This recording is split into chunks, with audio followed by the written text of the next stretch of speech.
Thank you very much. Please. Very nice. Thank you. Big day.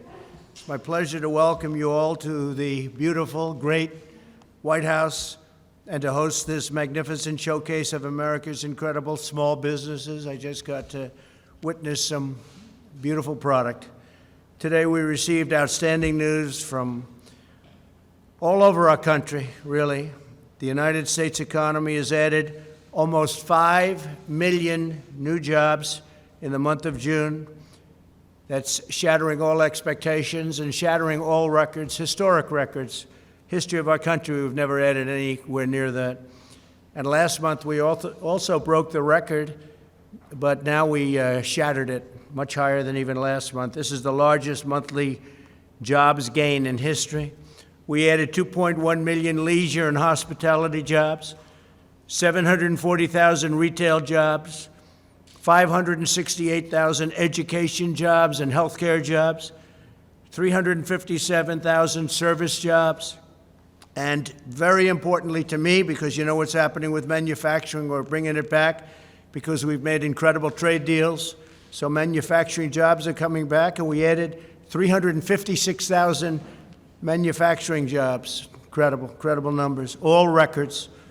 African-American workers made historic gains, the likes of which we've never had before, with 404,000 new jobs in June. That's a record, and that's the highest number ever. We had 700,000 new jobs over the last 2 months for African-American workers. That's the highest ever, and both months are the highest. We shattered last month's record. That was a record, and we shattered it. Hispanic employment is up by 1.5 million jobs. Great businessmen and women, and they're up 1.5, think of it, million jobs. Hispanic. 80% of small businesses are now open. New business applications have doubled since late March. America's economy is coming back much stronger than ever anticipated by most people, almost all people, because these numbers were, even the most optimistic people, these numbers are being doubled and tripled over what they thought would be possible. We're grateful to be joined today by Secretary of Commerce Wilbur Ross. Thank you very much, Wilbur. Thank you very much. You're doing a great job.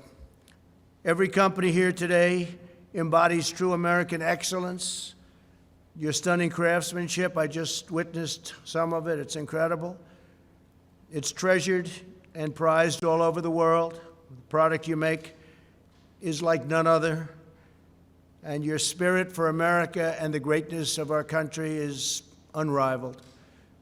With us are workers who make decorative American flags from Virginia, fly fishing reels from Florida, grills from Illinois, pies from North Carolina look very good to me, coffee from Oklahoma, ice cream from Maryland, and sunscreen and baseball bats from Texas. With unmatched skill and devotion, you make the goods and build the products that proudly bear the wonderful phrase, made in the USA. You're seeing that more and more, made in the USA. We're bringing our jobs back because of trade deals. We have great trade deals, and jobs are coming back. And we have a lot of great trade deals right now under negotiation. We got to get them done as quickly as possible.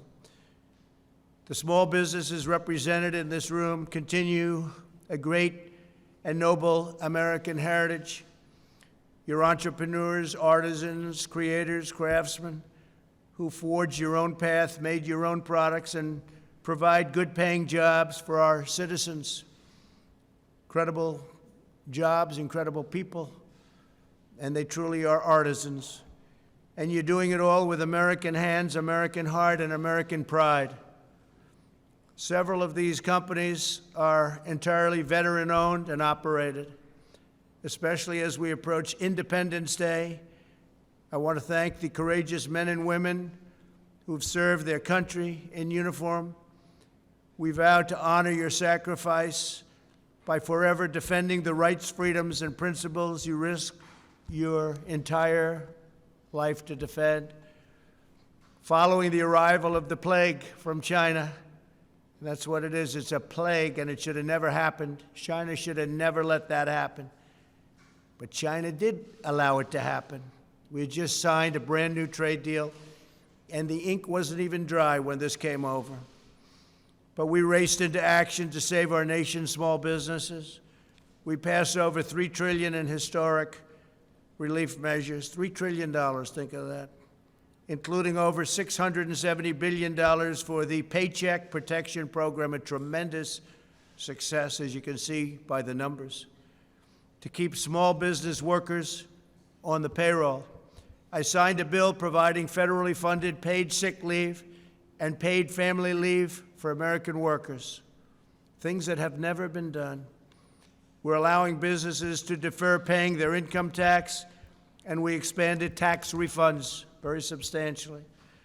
Thanks to our efforts and the incredible resilience of our nation's small businesses, and I really think we can add the foundation that we built. We built the greatest economy ever built, and that foundation was so strong that instead of coming weakly back or going in the other direction, because this is coming back and we haven't totally succeeded yet, we will soon, but we haven't killed all of the virus yet. And yet you look at these numbers, and that's based on a very strong foundation that we built, a foundation like no other, a foundation that, had we not been attacked by this virus, this horrible virus, we were doing things and had things planned that nobody else had ever even thought of. Paying off debt, building numbers, the likes of which nobody's seen, and yet next year we'll be in a position where I believe, in a certain respect, I think we'll even be stronger than we would have been because of what we're doing. But only that strong foundation allowed us to be up here today talking about these record-setting job numbers and other numbers that we're producing. Because America's economy is now roaring back to life like nobody's ever seen before. Nobody's ever seen numbers like this. In May, retail sales surged by nearly 18%. That's a record. We recently saw the best 50-day increase in the history of the stock market. So we had 50 days, go back a couple of weeks, we had 50 days, the likes of which we've never had in the history of the stock market, which to me means jobs. And it's lifting up 401ks and retirement savings for American workers. We're doing numbers like nobody's ever seen before. Take a look at 401ks. In a pandemic, we're almost even with where we were before the pandemic started, and nobody would have said that was possible, nobody at all. We built the greatest economy in the history of the world, and we are now doing it again. And I think we'll do even better the second time than we did the first time, unless somebody comes along and says, let's raise taxes on everybody. And they're raising taxes not only on corporations, they'll just go to another country and they'll do just fine. But they're raising taxes on people and middle-income people, and they're losing jobs. So you can't allow that to happen. That will be, all of this incredible job that we've done will go down like that. It will be a terrible, terrible sight. It might even be a 1929 situation, so you have a chance to have the greatest numbers in history. You're almost there. We're almost back to where we were from the standpoint of the stock market. Think of that. But you'll have a crash like you've never seen before. You put the wrong person in office, you'll see things that you would not have believed are possible. They want to raise taxes. They want to raise regulations. You know, a big part of what we've done is by cutting regulation. We've cut regulation more than any president in the history of our country, whether they're there for 4 years, 8 years, or in one case more than that. Nobody even came close. And we're doing much more. We have regulation, but it's proper regulation, not strangulation. We're also tapping into the talent, genius, and the drive of our people to kill the virus. We're speeding the delivery of new treatments, including antiviral steroids, convalescent plasma, and other therapies. We have therapeutics that are really, really looking good. And this includes 2 drugs that have proven effective, remdesivir and dexamethasone, which is having a tremendous trial. And we'll see how that all happens. But we have 3 vaccine candidates.